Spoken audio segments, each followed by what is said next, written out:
آپ کو پتا نا ذبح کرنے کا طریقہ کیا ہے؟ شرائط اس کی میں تھوڑی سی آپ کو بتا دیتی ہوں تاکہ پھر آگے کی آیات اور یہ مل کے آپ کو ذرا مقصد واضح ہو جائے۔ نمبر ایک یہ کہ آلہ ذبح جو ہے وہ تیز ہونا چاہیے، چھری چاقو تیز ہو جس سے سارا خون نکل جائے جسم کا۔ حدیث میں آتا ہے ما انہر الدم وذکر علیہ اسم اللہ فکل لیس العظم والظفر۔ بخاری اور مسلم کی روایت ہے جو جانور ایسے آلے سے ذبح کیا جائے جو خون بہا دے اور اس پر اللہ کا نام لیا جائے تو اسے کھاؤ، جبکہ ناخن اور ہڈی کے ساتھ ذبح کرنا درست نہیں۔ بخاری میں بار بار یہ چیز آتی ہے کہ ناخن کے ساتھ ذبح کرنا جو ہے وہ نہیں درست۔ حبشی لوگ کیا کرتے تھے، ناخن اگر بڑھا لیں تو چھریوں کی طرح ہی ہو جاتے ہیں نا، تو اس سے کٹ کٹ کر کے کھا لیتے تھے۔ یہ منع کیا گیا ہے۔ یا ہڈی کو ایسا کر کے کہ اس کی چھری سی بنا کے اس سے کاٹیں، جیسے ہاتھی دانت سے بنی ہوتی کچھ چیزیں، تو یہ جائز نہیں ہے، لوہے سے کاٹ سکتے ہیں آپ۔ اور پھر اللہ کا نام لینے کا طریقہ کیا ہے؟ قرآن میں نہیں بتایا گیا، سنت سے پتہ چلتا ہے۔ بسم اللہ اللہ اکبر یا صرف بسم اللہ الرحمن الرحیم بھی کافی ہے، کیونکہ آگے آ رہا ہے وَلَا تَأْكُلُوا مِمَّا لَمْ يُذْكَرِ اسْمُ اللَّهِ عَلَيْهِ، وہ مت کھاؤ جس پہ اللہ کا نام نہیں لیا گیا۔ اور پیچھے کیا حکم آیا؟ مَا أَنْهَرَ الدَّمَ، جس کا خون بہ گیا، وَذُكِرَ اسْمُ اللَّهِ عَلَيْهِ فَكُلُوا، جس پہ اللہ کا نام لیا گیا وہ تم کھا سکتے ہو۔ اچھا، اسی طرح کہاں سے اس کو ذبح کرنا چاہیے؟ حلق کے ساتھ شہرت اور دونوں جانب کی رگیں ایک ہی بار کاٹ دیں۔ دونوں جانب کی رگیں یہاں ہیں اور شارک بیچ میں، اور حلق کے پاس کر کے کاٹے، اوپر سے نہیں، نیچے سے۔ اور ذبح کرنے والا مسلمان، عاقل، بالغ یا سمجھدار لڑکا ہو۔ عورت اور اہل کتاب کا ذبح کیا ہوا بھی کھا سکتے ہیں، کیونکہ سورۃ المائدہ میں آپ پڑھ چکے ہیں وَطَعَامُ الَّذِينَ أُوتُوا الْكِتَابَ حِلٌّ لَكُمْ، اہل کتاب کا کھانا تمہارے لیے حلال ہے، کوشر وغیرہ۔ اور ان کے طعام سے مراد ان کا ذبیحہ ہے یہاں، باقی تو حلال چیزیں سب کے لیے حلال ہیں۔ اسی طرح کنویں میں گر جانے کی وجہ سے یا جانور کے بھاگ جانے کی وجہ سے اگر ذبح کرنا ممکن نہ ہو، کہ جانور بھاگ جاتے ہیں نا، تو پھر کیا کرنا چاہیے؟ دور سے بسم اللہ اللہ اکبر پڑھ کر تیر یا کوئی چیز پھینک کر اس کو ذبح کیا جا سکتا ہے۔ اگر اس کا خون بہہ گیا تو یہ ذبح بھی درست ہے۔ نبی صلی اللہ علیہ وسلم کا ایک اونٹ بھاگ کھڑا ہوا، ایک آدمی نے اس کو تیر مارا اور گرا لیا، تو آپ نے فرمایا ان جانوروں میں وحشی جانوروں کی طرح بھاگنے والے بھی ہوتے ہیں، چنانچہ ان میں سے جو ایسا کرے اس کے ساتھ ایسا ہی کرو۔ یعنی اگر وہ وحشی اور بھاگ رہا تو تم اس کو بھاگتے بھاگتے ذبح کر لو۔ پھر اسی طرح اگر ذبیحہ کے پیٹ میں حمل ہے، یعنی بکری کے پیٹ میں، اور وہ پورا بچہ بن چکا ہے، اس کے بال وغیرہ بھی آ چکے ہیں، تو ماں کا ذبح اس کا ذبح ہے، ماں ذبح ہو گئی اس کی، تو بچہ اس میں سے جو نکلے گا وہ بھی اگر اس کو آپ نے الگ نہیں ذبح کیا تو وہ آلریڈی یعنی ذبح ہی شمار ہوگا، اس بچے کو بھی آپ کھا سکتے ہیں۔ نبی صلی اللہ علیہ وسلم سے اس کے بارے میں پوچھا گیا تو آپ نے فرمایا اگر چاہو تو کھا سکتے ہو، اس لیے کہ اس کی ماں کا ذبح کرنا اس کا ذبح کرنا ہے۔ بھول کر اگر بسم اللہ نہ پڑھی کسی نے لیکن نیت تھی کہ اللہ ہی کے نام سے کروں گا تو بھی اس میں کوئی حرج نہیں۔ اگر جان بوجھ کے نہیں پڑھی تو پھر نہیں کھا سکتے، لیکن اگر کوئی بھول گیا یعنی پڑھنے کا ارادہ تھا لیکن یاد نہ رہا تو اب یہ نہیں کہ اس کا ذبح کیا ہوا مردود ہے، وہ کھا سکتے ہیں آپ صلی اللہ علیہ وسلم نے فرمایا رفع عن امتی الخطأ والنسیان وما استکرہوا علیہ، میری امت سے خطا اور نسیان اور جس چیز سے وہ مجبور کیے گئے ہٹا دیا گیا ہے۔ اسی طرح آپ نے فرمایا ذبیحۃ المسلم حلال، مسلمان کا ذبیحہ حلال ہوتا ہے، ذکر اسم اللہ او لم یذکر، اللہ کا نام اس نے لیا یا نہیں لیا، اس کا ذبح کیا ہوا حلال ہے۔ انہ ان ذکر لم یذکر الا اسم اللہ، اس لیے کہ اگر وہ ذکر کرے گا تو اللہ ہی کے نام کا ذکر کرے گا، کسی اور کا نہیں کرے گا، اس لیے کھا سکتے ہیں۔ اچھا، ذبح کرتے وقت پوری گردن ایک دم نہیں کاٹ دینی چاہیے، کچھ حصہ چھوڑ دینا چاہیے تاکہ خون سارا اوپر نیچے سے بہہ جائے۔ اور ذبح کرنے والا اگر ذبح کے طریقوں کی مخالفت کرے تو جن جانوروں کو ذبح کیا جاتا ہے ان کو نحر کر دے۔ نحر کیا ہوتا ہے؟ گلے میں تیر مار کے، یا نحر والے کو ذبح کر دے تو کراہت کے ساتھ کھایا جا سکتا ہے، پسندیدگی کے ساتھ نہیں، کیونکہ سنت کے مطابق ہی ذبح ہونا چاہیے۔ بیمار جانور یا جس کا گلا گھٹ جائے یا جسے چوٹ لگ جائے یا پہاڑ سے گر جائے یا سینگ لگ جائے یا درندے نے کھا لیا ہو، اگر زندہ مل جائے اور ذبح کرنے سے اس کی روح نکلے تو وہ بھی کھا سکتے ہیں آپ۔ مثلا گلا گھٹا ہی تھا لیکن جان نہیں نکلی تھی ابھی، کہ آپ نے پکڑ کے فٹافٹ اس کو ذبح کر لیا تو اب آپ کے لیے حلال ہو گیا۔ یا اوپر سے نیچے گرا اور ابھی بے ہوش ہی ہوا ہے کہ مرا نہیں تو ذبح کر کے کھا سکتے۔ آپ نے دیکھو کہ کئی دفعہ چڑیا پنکھے سے ٹکرا کے کیا ہوتا ہے، نیچے گرتی ہے، ہوش مارا جاتا ہے لیکن ابھی جان نہیں نکلی ہوتی تو اس کو جلدی سے ذبح کر کے آپ کھا سکتے ہیں. اور پھر اسی طرح اگر کوئی شخص ذبح کر رہا ہے لیکن پوری طرح نہیں کرتا، ایسے ہی بیچ میں چھوڑ دیتا ہے اور پھر بعد میں وہ مر جاتا ہے جانور، تو وہ نہیں کھا سکتے آپ. ٹھیک ہے، یعنی اس نے تھوڑا سا ذبح کیا، آدھا، ایک رگ کاٹی دوسری چھوڑ دی، تو جانور تڑپ کے بعد میں مرا، یعنی مر گیا، یعنی اس کا ذبح مکمل نہیں ہوا، تو ایسا جانور بھی نہیں کھا سکتے آپ. تو یہ چند باتیں ذبح سے متعلق تھیں اور ذبح کرنے کے طریقوں سے. اب ذبح کرنے کی شرائط کیا ہے؟ اچھے طریقے سے ذبح کرنے کے لیے چند شروط کا ہونا ضروری ہے. ذبح کرنے والے کا اہلیت والا ہونا، یا وہ مسلمان ہو یا اہل کتاب میں سے ہو، کیونکہ اہل کتاب کا ذبیحہ بھی کھایا جا سکتا ہے. لیکن اگر بت پرست ہو تو اس کا ذبیحہ نہیں کھا سکتے. یعنی اگر آپ کسائی بلا رہے ہیں تو وہ مسلم ہونا چاہیے، نمازی ہونا چاہیے، یا پھر اہل کتاب میں سے ہونا چاہیے. جی، نماز مسلمان ہونے کے لیے شرط ہے نا، تو آپ ضرور کسائی سے پوچھیں نماز پڑھتا کہ نہیں. اسی طرح مرتد کا ذبیحہ بھی جائز نہیں، کہ ایک شخص سو کالڈ مسلم ہے لیکن وہ اسلام کے خلاف باتیں کرتا ہے، نبی صلی اللہ علیہ وسلم کا مذاق اڑاتا ہے یا دین کی چیزوں کا مذاق اڑاتا ہے، تو اس سے بھی ہوشیار رہیں. اور یہ نمازی کی شرط جو ہے یہ امام نووی نے لگائی ہے، الاربعین النوویہ والے جو ہیں. اور اہل کتاب کے ذبیحہ کے حلال ہونے کی دلیل کیا ہے؟ وَطَعَامُ الَّذِينَ أُوتُوا الْكِتَابَ حِلٌّ لَكُمْ وَطَعَامُكُمْ حِلٌّ لَهُمْ. اہل کتاب کا کھانا تمہارے لیے حلال اور تمہارا کھانا ان کے لیے. ابن عباس کہتے ہیں کہ طعام سے مراد ما ذبحوہ، وہ کھانا ہے جس کو انہوں نے ذبح کیا ہو. اگر ذبح نہیں کیا تو وہ نہیں کھا سکتے. کیونکہ بعض لوگ یہ کہتے ہیں کہ ٹھیک ہے کرسچنس کے گھر سے کچھ بھی کھا سکتے ہو سکتا ہے انہوں نے خنزیر پکا رکھا ہو، پھر تو ایسی صورت میں سے آنکھیں بند کر کے نہیں کھایا جا سکتا. طعام سے مراد جو انہوں نے صحیح حلال چیز کو پکایا ہوا ہو.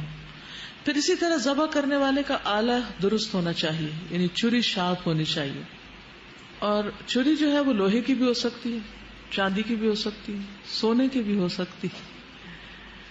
اسی طرح کسی ایسی لکڑی کی بھی ہو سکتی ہے کہ جس سے کٹائی ہو سکتی، کیونکہ بعض اوقات لوہے کی چھری میسر نہیں ہوتی. لیکن شرط یہ ہے کہ وہ تیز ہو. دانت اور ناخن کے علاوہ جو چیز جانور کا خون بہا دے، دانت اور ناخن، اور اس پر اللہ کا نام بھی لیا گیا ہو، اسے کھایا جا سکتا ہے. ما انہر الدم وذکر اسم اللہ علیہ فکلوہ. تو چھری کی دھار کو تیز کرنا لازم ہے کیونکہ اس سے ذبیحہ کے لیے آسانی ہوتی. اگر کوئی ذبح کرنے والا کسی ایسی چیز سے ذبح کر رہا ہے جس سے جانور کو بہت تکلیف ہو رہی ہے تو ذبح کرنے والا گناہگار ہوگا. ایسا کرنا ظلم ہے. تو چھری کو اچھی طرح تیز کرنا چاہیے. اسی طرح جانور کے سامنے چھری نہیں تیز کرنی چاہیے. عبداللہ ابن عباس کہتے ہیں کہ رسول اللہ صلی اللہ علیہ وسلم ایک آدمی کے پاس سے گزرے جو اپنا پاؤں بکری کے پہلو پر رکھ کر چھری تیز کر رہا تھا. یعنی بکری لٹائی ہوئی تھی اور اس کے منہ کے سامنے چھری تیز ہو رہی تھی اور وہ اسے کنکھیوں سے دیکھ رہی تھی. یعنی بکری دیکھ رہی تھی کہ چھری تیز ہو رہی. آپ نے فرمایا یہ کام پہلے کیوں نہیں کیا؟ کیا تو اسے 2 دفعہ ذبح کرنا چاہتا ہے؟ یعنی یہ بیچاری دیکھ رہی ہے کہ ذبح ہونے والی ہے اور پھر اس کے بعد تم اسے ذبح کرو گے تو یہ طریقہ ٹھیک نہیں ہے. اسی طرح ایک جانور کے سامنے دوسرا جانور ذبح نہیں کرنا چاہیے. ابن قدامہ کہتے ہیں کہ ایسا کرنا مکروہ ہے کہ ایک بکری ذبح ہو رہی ہو اور دوسری اس کو دیکھ رہی ہو. ذبح کرتے ہوئے رحم کرنا چاہیے، یعنی اس وقت اپنے آپ کو بھی کام ڈاؤن رکھنا چاہیے اور پیار سے کرنا چاہیے. نبی صلی اللہ علیہ وسلم نے فرمایا جس نے رحم کیا اگرچہ چڑیا کو ذبح کرنے کا معاملہ ہو، اللہ تعالیٰ روز قیامت اس پر رحم فرمائے گا. ارحموا من فی الارض یرحمکم من فی السماء.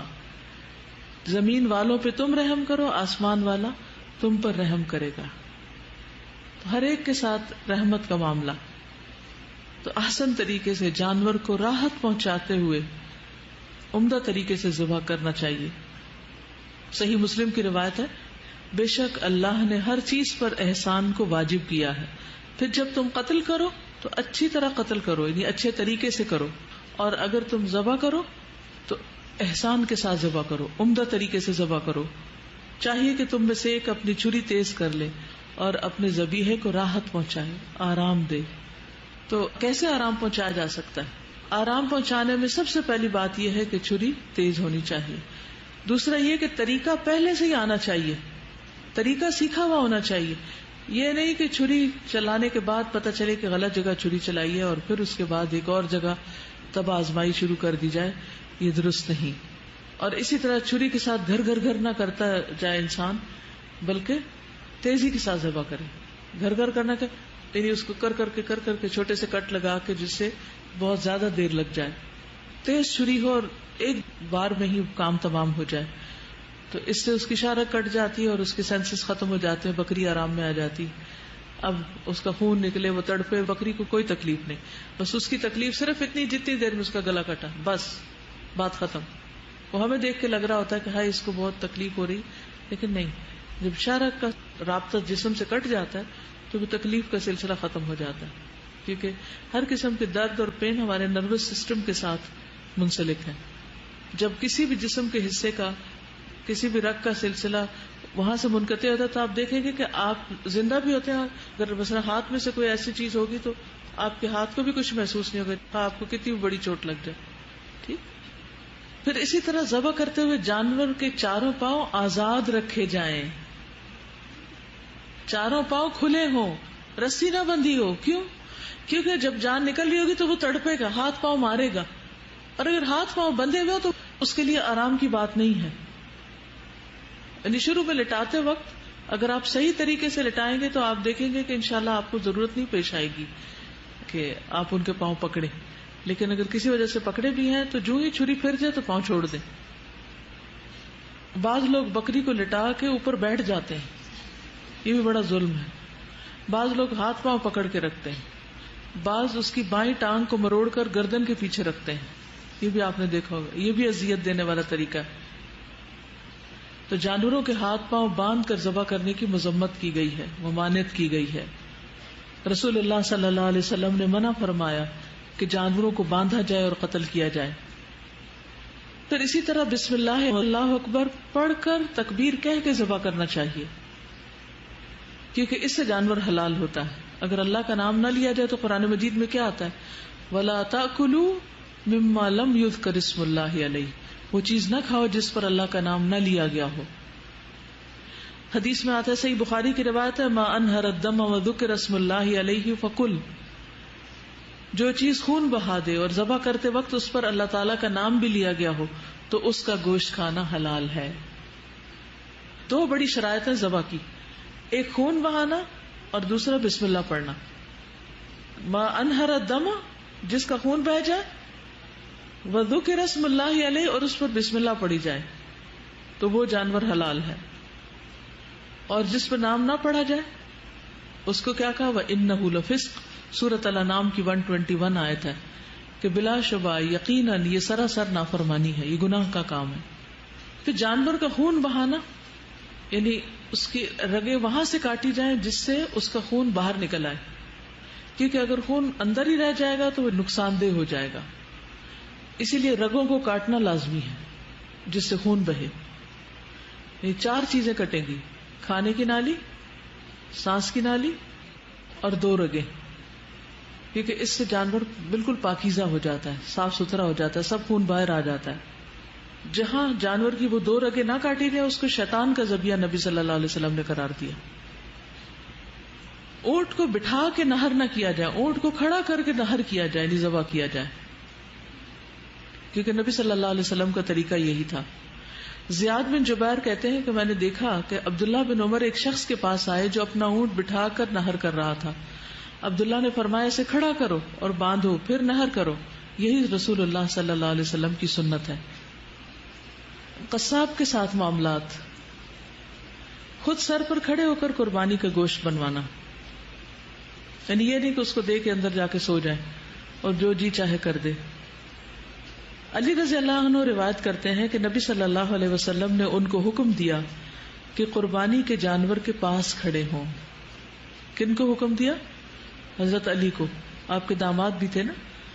اور ان جانوروں میں سے تمام چیزیں یعنی ان کے گوشت، ان کی کھالیں اور جھولیں تقسیم کر دی جائیں، فقراء وغیرہ کو دے دی جائیں، قصاب کو نہیں دے سکتے. قصاب کو قربانی میں سے کوئی چیز بطور اجرت نہیں دی جا سکتی. ہاں بطور تحفہ کچھ گوشت اس کو بھی دے دیا جائے, اس نے کاٹا ہے سب کچھ کیا, لیکن قیمت پہلے چکا لی جائے اور اس کے اوپر کوئی گفٹ کے طور پر آپ دینا چاہیں تو وہ دے سکتے ہیں. حضرت علی روایت کرتے ہیں کہ نبی صلی اللہ علیہ وسلم نے حکم دیا کہ قربانی کے جانور کے گوشت, ان کی کھالیں اور جھولیں تقسیم کر دی جائیں اور قصاب کو ان میں سے اجرت میں سے کچھ بھی نہ دیا جائے.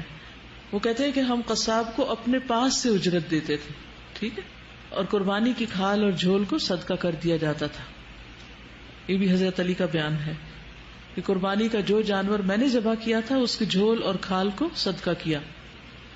نبی صلی اللہ علیہ وسلم نے فرمایا, جس نے اپنی قربانی کی کھال فروخت کی اس کی قربانی نہیں ہوئی.